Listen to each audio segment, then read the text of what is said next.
Hello everyone and welcome to another episode of Scraps and Locos of Britain. Each week we'll take a look at a class of locomotives that didn't make it into preservation.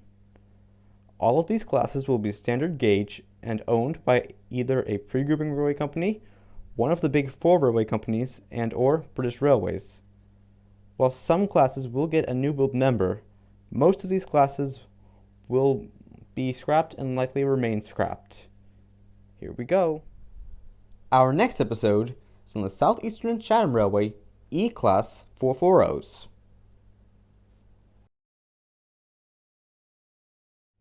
When Harry Wainwright became locomotive superintendent of the Southeastern Chatham Railway, he drew up plans for three main locomotive designs. His first design was a C-Class 060 for the principal freight trains on the SECR, and his second design was a 440 for express passenger work known as the D-Class. Such was the success of the D-Class that Wainwright decided to make a more powerful version. The new design would incorporate a Belpaire firebox to provide extra power. The Belpaire firebox also increased the heating surface, providing better steaming qualities. The class would also have a higher boiler pressure, smooth-sided splashers, slightly smaller driving wheels, and a longer wheelbase by 6 inches. The design became known as the E-Class. The E-Class had 19 by 26 inch inside cylinders, a 180 pounds per square inch boiler, and 6 foot 6 inch driving wheels. This resulted in 18,411 pounds of tractive effort, compared to the 17,452 pounds produced by the D-Class. The first 5 appeared from Ashford Works between December 1905 and February 1906. After about a year of testing, another member, number 587, appeared in February 1907.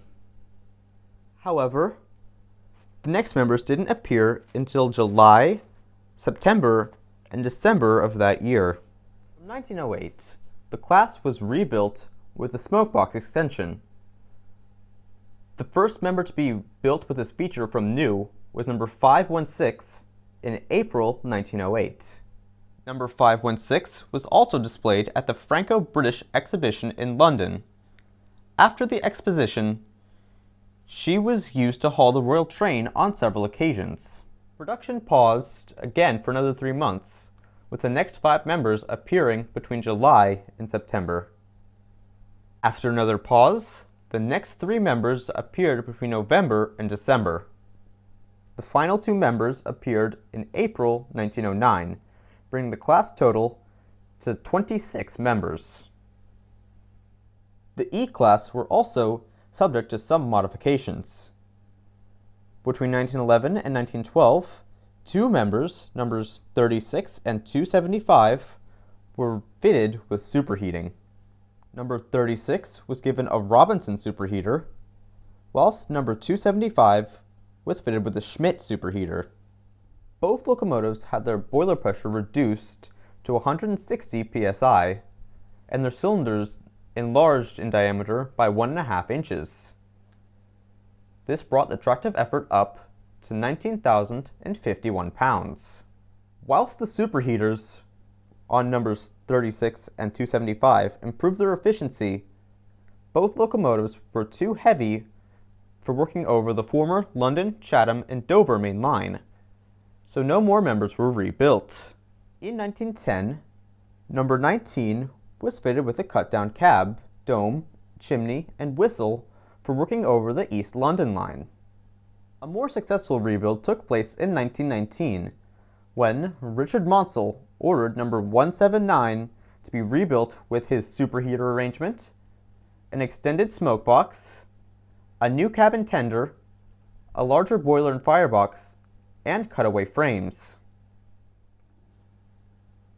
Much of the work was undertaken by Monsell's chief draftsman, James Clayton, who had come from the Midland Railway to the SECR in 1914. Classified as E1, number 179 bore a strong resemblance to the Midland Railway 2P440s. Proved to be so successful that 10 more of the E's were rebuilt as E1s by Bayer Peacock between 1919 and 1920. Another 10 were planned in 1921, but this was cancelled and applied to the D class instead, leading to the D1s. The principal duties of the E1s were boat trains from London Victoria to Dover and Folkestone. On the 10th of November, 1920, number 506 was selected to haul the unknown warrior's remains from Dover to London. The unknown warrior was buried in Westminster Abbey the next day. From 1914, the E-Class started to be replaced from the former Southeastern Railway network by the L-Class 440s. This saw them move to the former London, Chatham, and Dover railway system until being replaced by the E1s and D1s. All 26 members of the E and E1 classes survived into the Southern Railway, with the E's being allocated to secondary duties.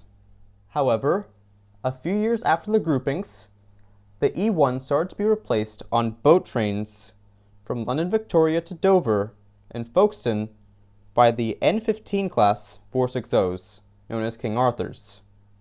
In 1926, 4 of the E1s were converted to oil firing during the general strike. However, they were soon converted back to coal firing. In 1931, 3 of the E's moved to the central section to haul express trains over the Brighton Main Line, before that line was electrified in 1933. For a while, the E1s could be found on express trains to Ramsgate. During the Second World War, the E's and E1s could be found on the North Downs line between Reading and Redhill. All of the E's and E1s made it into BR days, albeit having both been downgraded to secondary routes. The first member to go was E1 number 1163 from Bricklayers Arms in May 1949. The introduction of LMS Fairburn tanks to the southern region led to the first of the E's, number 1547, going from Ashford in February 1951. Withdrawals then progressed steadily, with the last of the E's, number 31166, going from Tunbridge on the 21st of May 1955.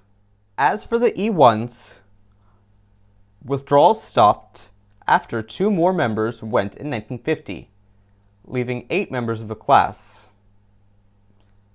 Electrification of the southern region took away much of the E1's work. Withdrawals restarted in February 1958 with number 31504 going from Stewart's Lane. The last of the E1s to go was number 31067 from the same depot on Remembrance Day 1961. Although none of the E's or E1s survived into preservation, the Bluebell Railway Atlantic Group does plan on building a replica of number 516. After the replica of H2 Atlantic, number 32424 Beachy Head is completed, which at the time of writing is nearing completion. However, with COVID-19 still around, progress has been slow since March of this year.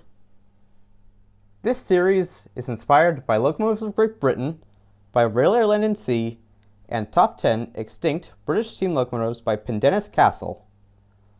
Links to both their channels and the Bluebell Railway Atlantic Group are in the description below. As always, if you have any suggestions for extinct locomotives that you would like me to cover, let me know in the comments below. If you wish to see more videos like this, then feel free to like, share, and subscribe. And I'll see you next week when I discuss the Great Western Railway 850 class. Take care everyone, goodbye.